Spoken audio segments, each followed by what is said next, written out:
પલસાણાના કડોદરામાં આવેલા નીલમ હોટલ પાસે તેમજ ચલથાણા ટ્રાયએંગલ હોટલ અને કરણ ચોકડી ખાતે 57 કરોડના ખર્ચે ઓવરબ્રિજના કામોનું રાજ્યકક્ષાના મંત્રી અને સાંસદના વડ હસ્તે ખાતમુહૂર્ત કરવામાં આવ્યું હતું। સુરત જિલ્લામાંથી પસાર થતા નેશનલ હાઈવે નંબર 48 પર પલસાણા તાલુકાના ચલથાણ ગામની સીમમાં 7 વર્ષ અગાઉ ઓવરબ્રિજની મંજૂરી મળતા ખાતમુહૂર્ત વિધિવત રીતે કરવામાં આવ્યું હતું।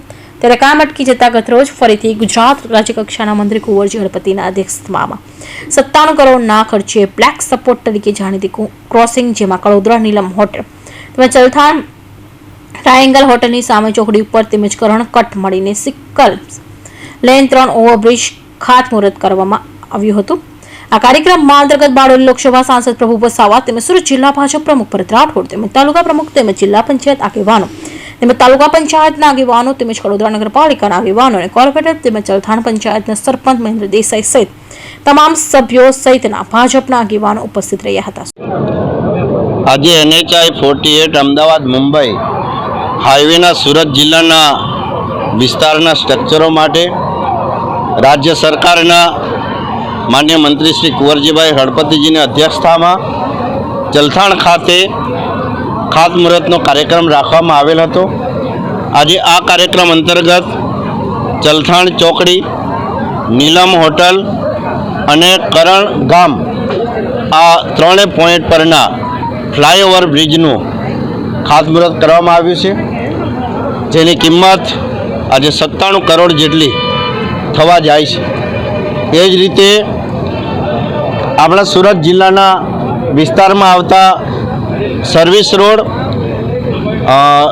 બાકીના જંકશન માટે અને ફૂટ ઓવર બ્રિજ એના માટે પણ 99 કરોડ રૂપિયાનું કામ મંજૂર કરીને ટેન્ડરિંગ કરી દેવામાં આવ્યું છે અને એ કામો પણ શરૂ કરવામાં આવશે। જેમાં આપણે કડોદરા હનુમાન દાદા મંદિર આગળ ફૂટ ઓવર બ્રિજ, એક કડોદરા ફૂટ ઓવર આપણે પીપોદરા ફૂટ ઓવર બ્રિજ અને દાદા ભગવાન મંદિર આગળ પણ ફૂટ ઓવર બ્રિજનું કામ લેવામાં આવ્યું છે। આ રીતે આજે 200 કરોડ જેટલી રકમના કામોનું ખાતમુહૂર્ત અમે કર્યું છે અને આ કામો વહેલી તકે અત્યારે શરૂ કરી દેવામાં આવશે। બાકીના આ વિસ્તારના જે પડતર બાકીના જે જંકશનના કામો છે એ પણ ટેન્ડર લેવલે છે। ટેન્ડર પ્રક્રિયા પૂરી થતાં એ કામો પણ કરી દેવામાં આવશે અને આ વિસ્તારનો તાતી ઝઘડા હોય, વલથાણ કેનલનો પ્રશ્ન હોય કે પછી ભેસ્તાણ કેનાલનો પ્રશ્ન હોય, નવી પારડી ગલા જે આપણે ટોરન પાવર છે ત્યારે એ બધા સ્ટ્રક્ચરો પણ આ ટેન્ડરિંગ પ્રક્રિયામાં છે અને કેટલાક 2-4 સ્ટ્રક્ચરો DPR લેવલે છે ત્યારે એ પણ આવનાર સમયમાં એ પણ લઈ લેવામાં આવશે અને એની સાથે જ આ જે હાઈવેની જે અગવડતા ભરી જે ટ્રાફિક વ્યવસ્થા છે ત્યારે એ પણ એમાં સાનુકૂળતા થશે। અવારનવાર ચલથાણમાં ખાતમુહૂર્તો કર્યા છે, આ વખતે પણ ખાતમુહૂર્ત કરવામાં આવ્યું છે, શું કામ પૂરું પડશે ખરા?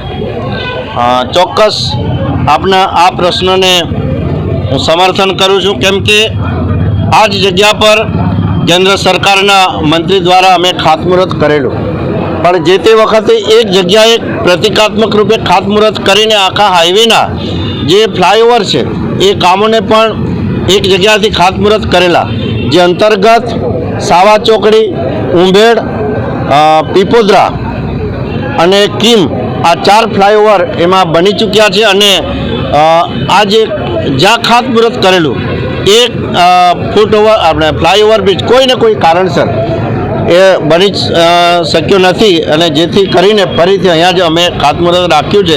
અને અગાઉ જે એજન્સી શરૂઆતમાં જ આપણે આ જે NHI 48ના કામો માટે યુનિક કન્સ્ટ્રક્શનને કામ મળેલું હતું, 450 કરોડ કરતાં વધારે રકમના કામો એમને મળેલા હતા, પણ એમણે કામો સમયસર પૂરા નહીં કરવાથી લઈને એ એજન્સી બ્લેકલિસ્ટ થવાને લઈને ફરીથી આ ખૂબ લાંબો સમય આ ફરીથી રીટેન્ડરિંગ અને ફરીથી DPR બનાવવામાં ગયો અને જે સમય લાગ્યો છે એ હકીકત છે, પણ હવે એવી નોબત નહીં આવશે એવું ચોક્કસ માનવું છે અને કામો શરૂ કરી દેવામાં આવશે। એક સરપંચશ્રી દ્વારા જાહેર મંચ પરથી તમને કહેવામાં આવ્યું કે જે લોકો અહીંયા ભોગ બનીને અકસ્માતમાં એના માટે પણ કંઈક થવું જોઈએ, તો એના માટે ચોક્કસ એમણે સરપંચીએ જે અહીંના લોકોની જે આક્રોશભરી રજૂઆત ગામના સરપંચ તરીકે એમને કરતા હોય છે ત્યારે એમની જે વ્યથા રજૂ કરી છે ત્યારે આ બાબતે પણ જ્યારે અમારે વિભાગ સાથે કે અમારે જે જિલ્લાનું અમારું જે કોર કમિટીની બેઠક છે